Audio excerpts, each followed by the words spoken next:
Okay, we're recording. Good afternoon, everyone. Today we are interviewing Hugo Bando, who's here with me.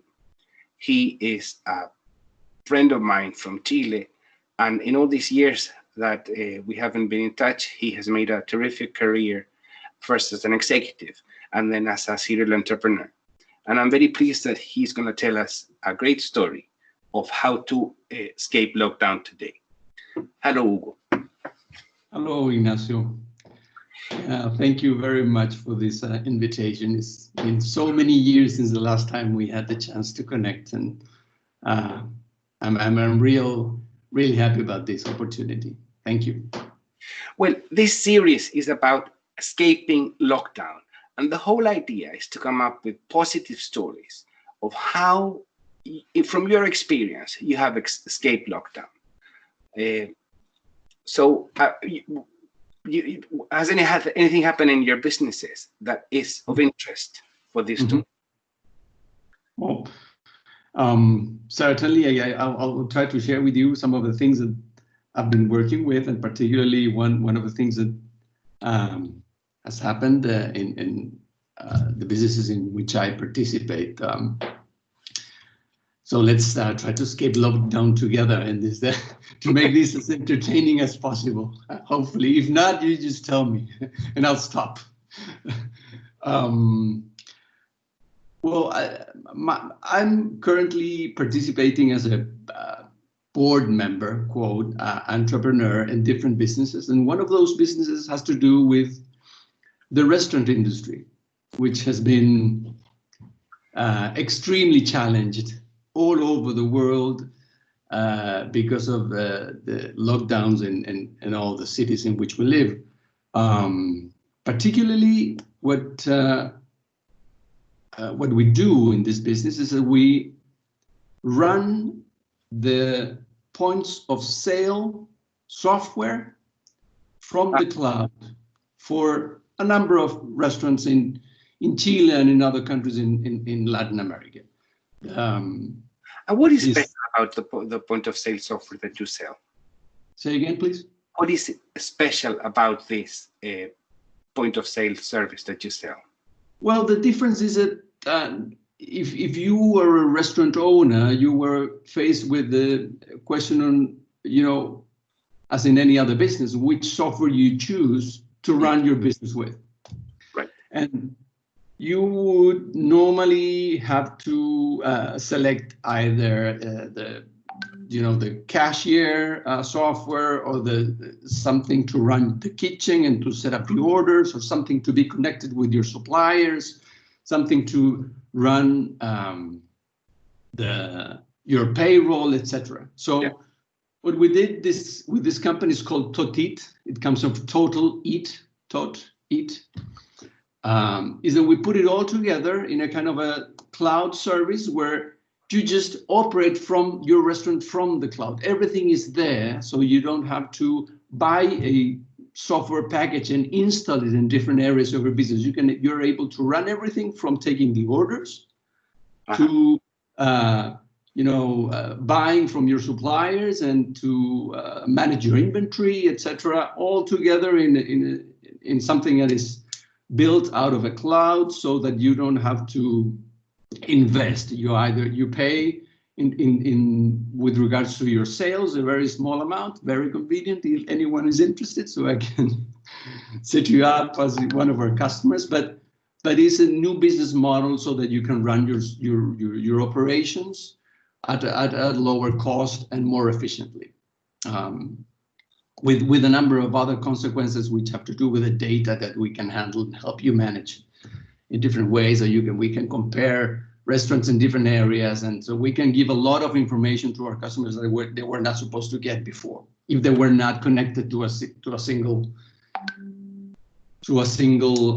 cloud. But let's not talk about that. But let's talk about the what has happened with us. So I don't want to use your time to sell my software. No, don't worry. So lockdown must have been horrible for this business because all restaurants closed. Horrible for our business because of the consequence of the lockdown for our customers.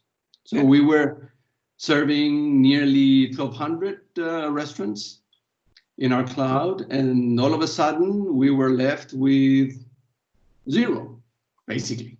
Wow, that's a disaster.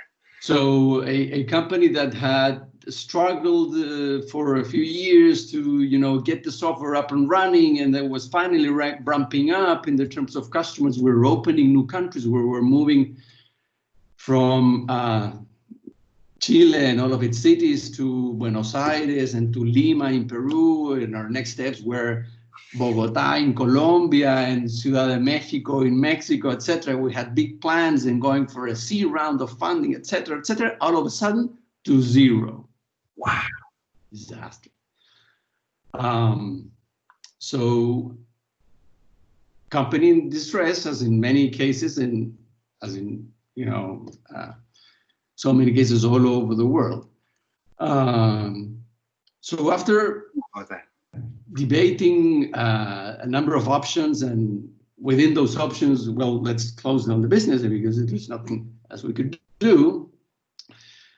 We had for a while been thinking about how to serve new areas of the business, which one of the areas that was growing dramatically, obviously, as in everywhere else, was the delivery via Uber Eats and Rappi. I don't know if you have Rappi in Scotland, and all these last mile kind of businesses that were opening a new area for our customers. So what we did, and this conversation is catching up with the very launch of this new functionality, is that we offered our full base of customers to open immediately their menus to all the last mile delivery available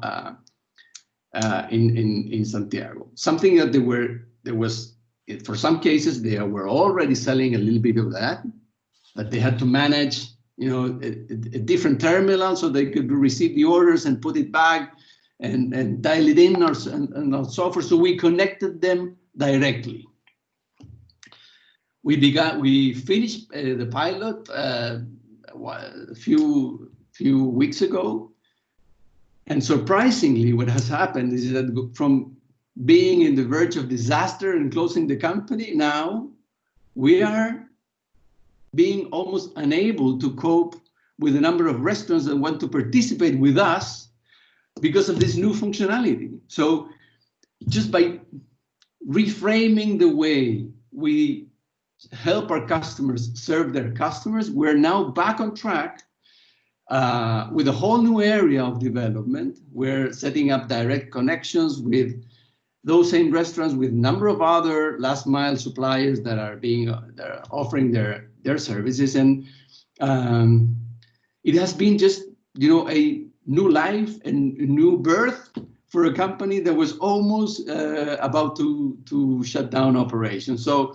and I think this is something that companies beyond the specific example should be really considering about how do you reframe your business within your same industry, because industry will not disappear. They will just realign their pieces to maintain the necessities in the same way that they were operating before. Even in the hotels, there will be life for hotels after COVID. I don't know how, but there will be a life for hotels. So there are ways, and you can continue to live, and there are ways where you can reinvent your business in a different way, with a lot of pain, with a new life beyond what the threats that COVID are imposing to everyone in this new. Thank you so much. It was a great way to finish the interview with that positive spin. Thank you so much. Thank you, Ignacio.